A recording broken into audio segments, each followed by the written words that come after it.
रुक एक और बड़ी और महत्वपूर्ण जानकारी की ओर करेंगे। सूत्रों के हवाले से बड़ी जानकारी, चुनाव से पहले कुनबा बढ़ाने में बीजेपी जुटी हुई है और इसी सिलसिले में अब सपा और बसपा के 6 एमएलसी बीजेपी में शामिल हो सकते हैं। बीजेपी ज्वाइनिंग कमेटी में प्रस्ताव रखा गया है। अवनीश हमारे संवाददाता लगातार हमारे साथ लाइव बने हुए हैं। अवनीश, जानकारी चाहेंगे। देखिए, तमाम पार्टियों की तरफ से कमर कस ली गई है 2022 के चुनावों को लेकर, और देखिए अब कुनबा बढ़ाने की भी लगातार सिलसिला जारी है और अभी कहा जा रहा है कि सपा बसपा के 6 एमएलसी बीजेपी में शामिल हो सकते हैं। कौन कौन से नाम हैं जिन पर मोहर लगाई गई है, क्या कुछ जानकारी इसको लेकर? जी बिल्कुल, देखिए भाजपा ज्वाइनिंग कमेटी की बैठक हुई थी, उसमें करीब 10 ऐसे एमएलसी हैं जो सपा और बसपा के हैं। उनको भाजपा की सदस्यता दिलाने का प्रस्ताव रखा गया था और उस प्रस्ताव को मंजूरी भी दे दी गई। तो साफ तौर पे है कि सपा एमएलसी रविशंकर सिंह हो, सीपी चंद हो या अक्षय प्रसाद सिंह हो या रमा निरंजन हो, इन सब के नाम चर्चा में आ रहे हैं। और वहीं अगर बहुजन समाज पार्टी की बात करें तो बहुजन समाज पार्टी के ब्रिजेश कुमार सिंह एमएलसी हैं, उनका नाम चर्चा में आ रहा है। तो अब देखना होगा कि 11 बजे का वक्त है जब भारतीय जनता पार्टी पे सदस्यता ग्रहण लोग करने पहुंचेंगे, तो उसमें कौन कौन से लोग शामिल होते हैं, क्योंकि ऐन मौके पे भी कई बार बदलाव होता है। ऐसे में भारतीय जनता पार्टी ने अपनी तरफ से 11 बजे ज्वाइनिंग के लिए सभी को बुलाया है और 11 बजे वो लोग पहुंचेंगे और आज भाजपा की सदस्यता ग्रहण करेंगे।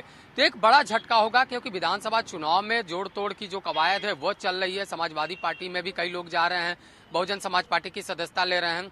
लेकिन अगर 10 एमएलसी सपा और बसपा के भारतीय जनता पार्टी में आते हैं तो एक बड़ा मैसेज जाएगा और कहीं न कहीं जो विधान परिषद है, विधान परिषद में समाजवादी पार्टी और बहुजन समाज पार्टी का जो कुनबा है वो कमजोर होता हुआ दिखाई देगा। तो तय हो चुका है कि तमाम जो एमएलसी हैं वो सपा की नीतियों से और बसपा की नीतियों से खफा होकर भारतीय जनता पार्टी की विचारधारा से जुड़ने जा रहे हैं। और उसी क्रम में आज 11 बजे उप मुख्यमंत्री डॉक्टर दिनेश शर्मा मौजूद होंगे, सदस्यता अभियान के दौरान प्रदेश अध्यक्ष स्वतंत्र देव सिंह मौजूद होंगे और तमाम जो वरिष्ठ पदाधिकारी हैं वो वहां पे मौजूद होंगे और उनकी मौजूदगी में सभी एमएलसी को सदस्यता भाजपा की ग्रहण करवाई जाएगी और साथ ही जो उसकी विचारधारा है उस विचारधारा से जोड़ा जाएगा। और वहीं पे एक बयान भी जारी होगा सभी एमएलसीओं की तरफ से कि आखिर वो किन नीतियों से खपा थे और किस विचारधारा से वो जुड़ना चाहते थे और भारतीय जनता पार्टी की नीतियों में ऐसी क्या खूबी दिखी जिससे चलते वो भाजपा की सदस्यता ग्रहण करने आ रहे हैं। तो आज 11 बजे का वक्त है, 11 बजे ये अहम कार्यक्रम रखा गया है और इसमें देखना होगा कि कौन कौन से नाम जुड़ते हैं, कौन कौन से लोग आते हैं। और माना जा रहा है कि 100 से अधिक ऐसे नेता हैं जो सपा और बसपा से टूटकर भारतीय जनता पार्टी में आएंगे, वो भी सदस्यता कार्यक्रम में हिस्सा लेंगे, भाजपा की सदस्यता ग्रहण करेंगे। तो ज्वाइनिंग कमेटी के बैठक में ये सारे जो प्रारूप है वो तय हो चुका है।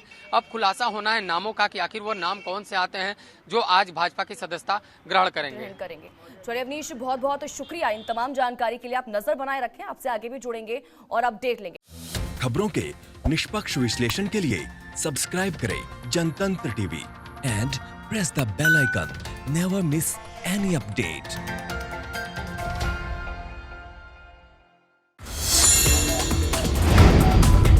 Download the Janatantra TV app, available on Google Play and App Store. Download it now.